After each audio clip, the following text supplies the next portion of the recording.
Assalamualaikum warahmatullahi wabarakatuh, teman-teman semuanya. Senang sekali saya Suryak bisa kembali bersama Anda di DDP, Dengar Podcast.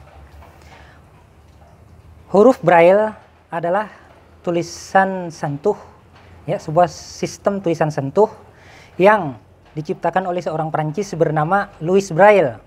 Dia lahir pada tanggal 4 Januari. Hingga sampai sekarang dijadikan sebagai Hari Braille Nasional. Pada kesempatan hari ini saya ingin mengobrol dengan kawan saya, Mas Dian Sukma. Kita akan mengobrol-ngobrol seputar Braille. Ya, Mas Dian Sukma, apa kabar? Alhamdulillah, kabar baik. Iya. Ini akhir-akhir ini pernah Mas Dian mengotak-ngatik soal Braille atau melakukan menulis atau membaca Braille gitu? Alhamdulillah ya, selama ini kita tetap menekunkan Braille ya, karena bagi saya Braille itu adalah istilahnya tuh sumber segalanya gitu. Oh, ini sumber segalanya. Masalahnya kayak apa nih? Apa sumber Ya, penghasilan? kan, sumber soalnya kayak gini ya. Soalnya kan di zaman sekarang ini kan ada persaingan nih antara Braille dengan semacam kayak istilahnya digital ya kan? Oh iya, elektronik. betul.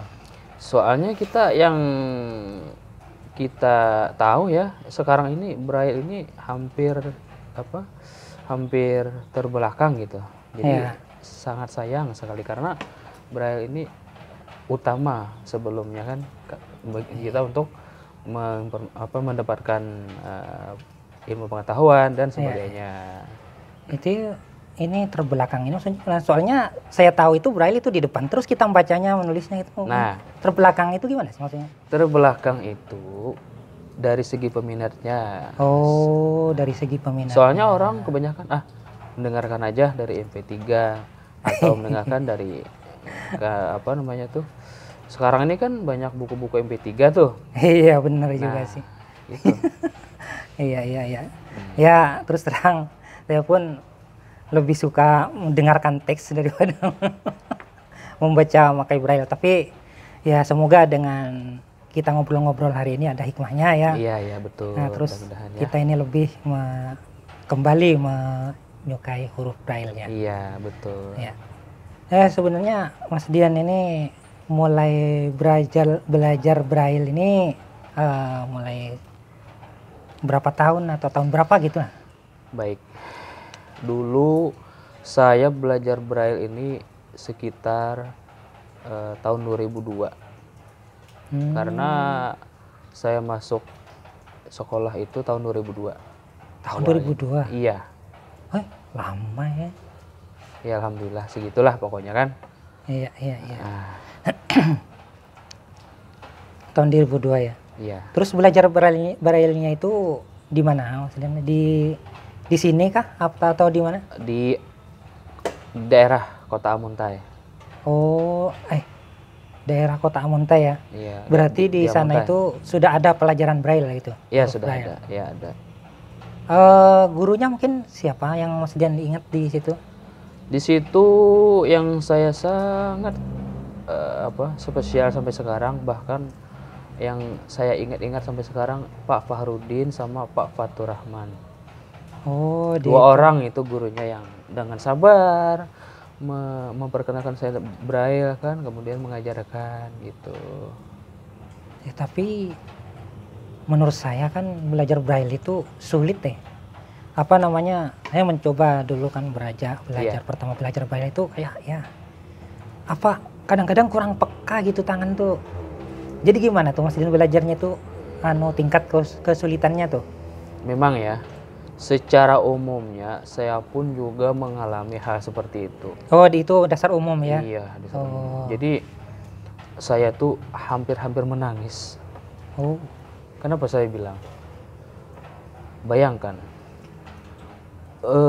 itu kan melatih kepekaan jari kita, sentuhan gitu kan. Iya.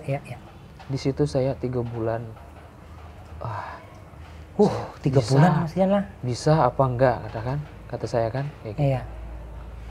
Akhirnya 6 bulan alhamdulillah berkat saya tekun. Saya memang berkeinginan ya memang pengen tahu kan. Memang pengen belajar gitu. Pengen belajar. Nah, gitu. Nah, terus adakah yang dirasakan keuntungannya mungkin ketika Mas Dian sudah sekarang bisa membaca tulis braille gitu? Alhamdulillah ya. Keuntungannya itu yang pertama kita dapat membaca buku ya kan. Iya. Jadi dapat istilahnya itu begitu dapat kabar-kabar terbaru kan di dalam buku kayak majalah-majalah. Majalah braille ya tentunya Iya. ya. Nah, jadi kita disitulah dapat alhamdulillah berbagai macam informasi ya kan. Karena kan sekarang ini kan braille ini sudah dikembangkan kan lebih sekarang ini udah alhamdulillah udah maju lah gitu kan. Iya. Tapi maksudnya untuk namanya waktu-waktu sekarang ini kan teknologi sudah berkembang Iya. kalau seiring perkembangan teknologi terus munculnya buku-buku digital, apa kira-kira huruf braille ini masih diperlukan nggak kira-kira ya bagi tunanetra tuh khususnya? Kalau menurut saya diperlukan masih. Soalnya gini ya. Iya. Kenapa saya bilang diperlukan? Kita ambil ya umum aja ya. Iya. Kayak pemilu. Ya kan?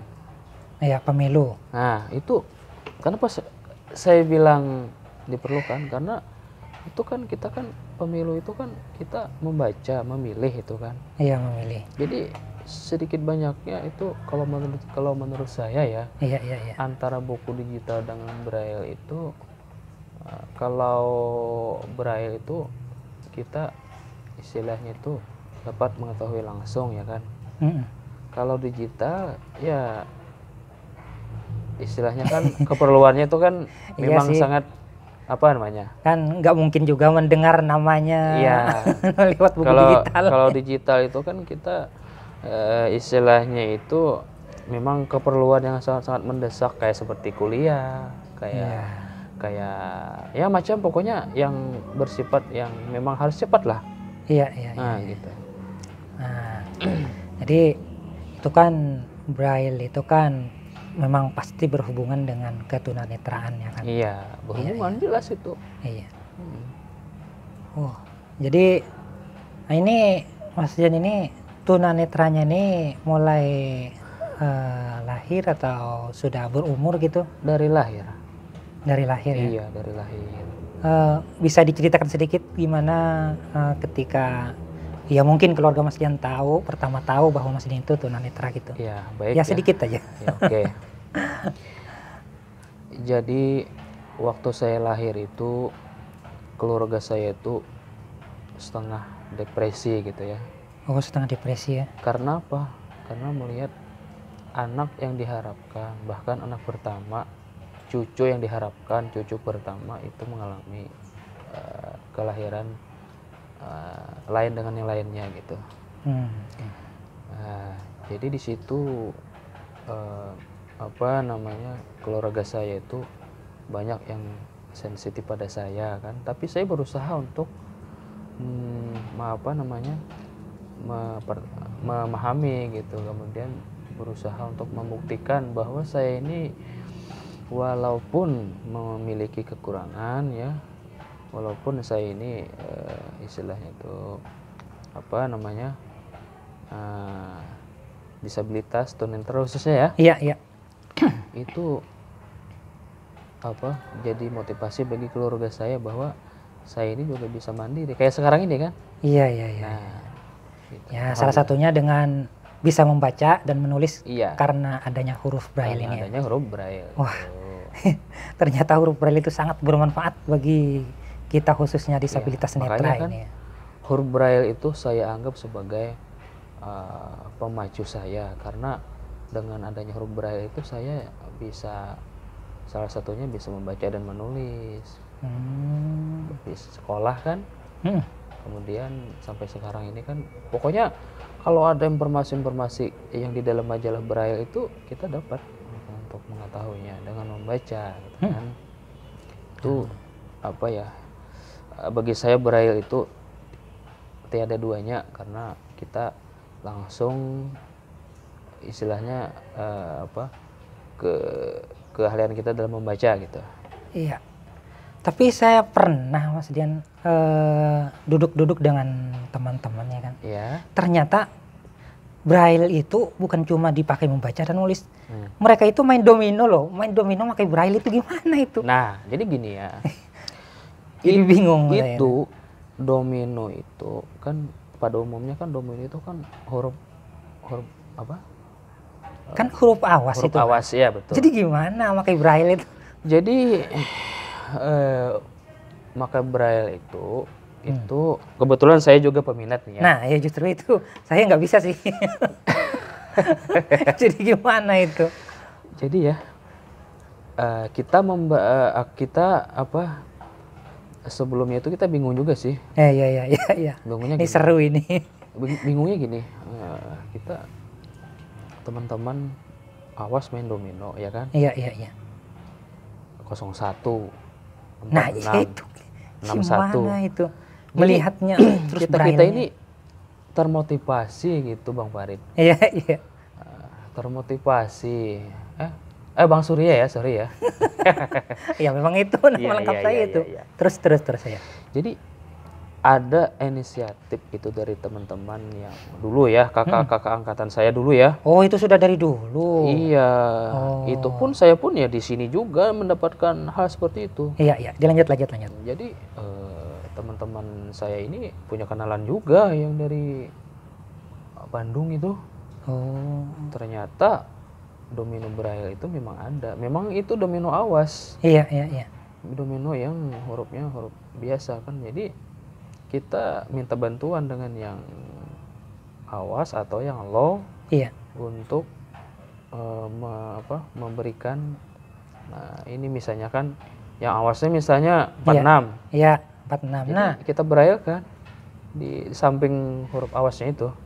tapi Mas Dian, yang saya tahu malah orang awas ikut juga main, gimana itu? Ya karena kan di situ kan tulisan awasnya kan ada. Oh. Braille-nya juga ada di sampingnya. Iya, di Oh, samping jadi tulisan bisa. awas itu. Jadi kita bisa main dengan orang awas gitu ya? Bisa sekali, sangat bisa gitu. Nah, terus cara penulisannya itu gimana itu? Terus. Kalau cara penulisannya itu dengan reglet, karena kan itu kan barang kecil kan. Iya. Nah dari situ makanya kan kita harus bisa membaca dan menulis. Jadi kita manfaatnya ya kita menulis itu salah satunya bikin kayak domino gitu. Iya. Nah itu. Gitu. Iya. Tapi selain itu ada lagi yang menurut saya tuh ya sangat luar biasa gitu ya. Sampai terasa tenang mendengar. Itu ada seorang guru ngaji ya. Nah, terus beliau itu tunanetra katanya. Iya. Tunanetra. Nah, beliau itu membaca itu saya rasa itu kayak orang awas membacanya, tenang, alon gitu, lancar gitu. Padahal katanya saya nanya sama teman-teman, dia pakai huruf Braille katanya. Iya. Itu kan huruf Braille itu setahu saya kan huruf Latin. Iya. Jadi gimana masa membaca kayak Al-Quran apa gitu pakai huruf Latin itu gimana tuh? Jadi gini ya, Bang Surya ya. Iya. Itu huruf Braille itu memang ada apa namanya istilahnya itu ada indikasi ya. Indikasinya itu kan Arab Braille dibilang. Iya. Huruf Arab Braille. Arab Braille itu sebagian memang ada yang diambil dari huruf yang umum. Tapi kalau Arab Braille itu memang ada tanda-tandanya yang memang khusus kan, biar kita itu bisa membedakan huruf dan pengucapannya gitu. Iya. Kayak tanda baris, kayak macam-macam lah pokoknya kan. Ada memang itu dimodifikasi.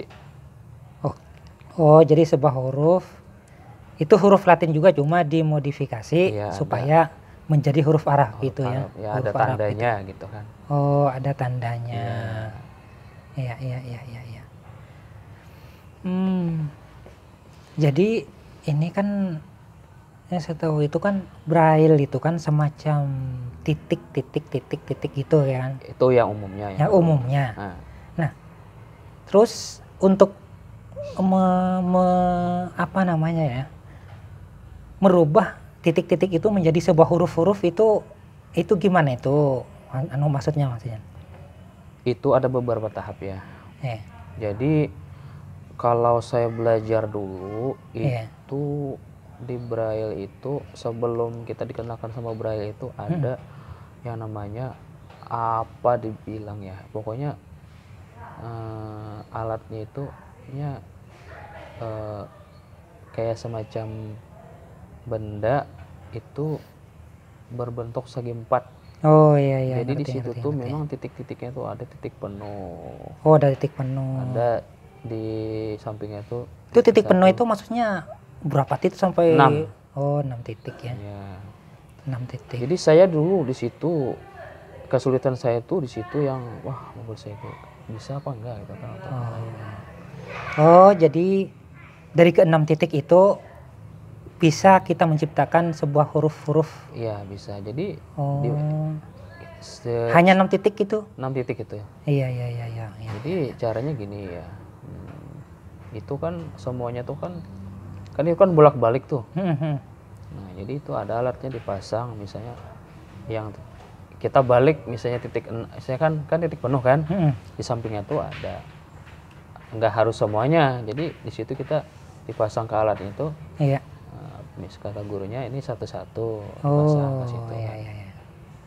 Nah, Ya, jadi istilahnya pada intinya kita mempelajari 6 titik itu supaya bisa menjadi sebuah huruf. iya. Berarti apa namanya ya? Berarti titik 1 sampai 6 ya. Iya. Mungkin 1 2 3 jadi apa gitu 1 ya 2 kan. 3 4 5 6. Iya. Titiknya di situ. Iya. Saya juga pernah dulu sih belajar, seingat saya itu ya ada 1, ada 1 2 ya kan. Iya. Ada 1 4 kan kayak Iya, itu. betul.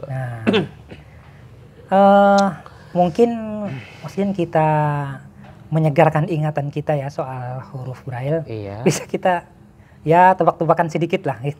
Boleh. Yang huruf Braille gitu Iya, ya. boleh. Masih ingat lah kira-kira misalkan kita tebak-tebakan. Ya insya Allah ya. Mudah. Ya. Tapi jangan yang susah-susah Mas Dian. Iya, Saya masih belajar sedikit sih Iya. kalau tanda baca saya masih belum begitu menguasai gitu. Enggak, kita ngambil yang umumnya aja. Iya. Bisa saya jawab. Coba Mas Dian dulu ngasih pertanyaan ke saya, siapa tahu saya masih ingat gitu sedikit gitu. Oke. Kita yang umumnya aja ya. Ya. Biar kita seberapa ingatan Abang Surya ini tentang Braille ya. Ya. Kalau titik 125 itu apa? 125 itu bentar. 125. Ya, 125 H mungkin ya, H ya. betul. Wih, ternyata saya masih ingat sedikit-sedikit. Alhamdulillah, ya. Nah, jadi satu lagi nih. Iya. Kalau 2456 2456 2456 Iya. 2456 G kan? Apa? G. Salah. Apa itu? W. Oh iya. W 2456 W. Iya. Baru ingat saya. Iya. Coba saya ngasih pertanyaan nih. Iya. 245 J. 24567 24567. Enggak ada kan? Enggak ada Nggak ada ya. itu. Iya, enggak ada. Ada itu. Kelebihan. Iya. Kelebihan dong satu. 2345 maksud saya. 2345 Iya, T. iya. Oke. Ya, tanpa terasa waktu nih sudah beberapa menit kita ngobrol. Wah, padahal ini masih seru ini ngobrol soal braille ini, tapi karena waktu yang membatasi kita ya ngobrol pada ini. Mungkin ada pesan-pesan yang mau disampaikan soal huruf braille mungkin, atau motivasi teman-teman supaya lebih giat lagi belajar braille, mungkin gimana Mas? Baik ya, terima kasih atas kesempatan ini ya. Ya, harapan saya cuman ini aja, kita di braille itu janganlah dilupakan gitu kan. Tetap semangat, tetap belajar ya kan. Tetap kita selalu braille itu jangan kita lupakan gitu. Oke. Karena kita tanpa braille kita ya nggak tahu apa-apa gitu kan. Oke.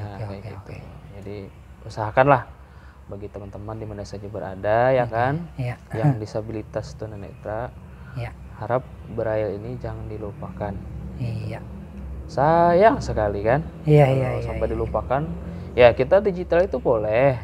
Itu sesuai dengan keperluan kita. Oke, teman-teman semuanya, demikian podcast kita pada hari ini. Pada intinya kita jangan melupakan huruf braille, karena ternyata huruf braille ini menurut Mas Dian tadi sangat diperlukan bagi kita para disabilitas netra. Saya Farid Surya mengucapkan Assalamualaikum warahmatullahi wabarakatuh. Sampai jumpa lagi di lain kesempatan.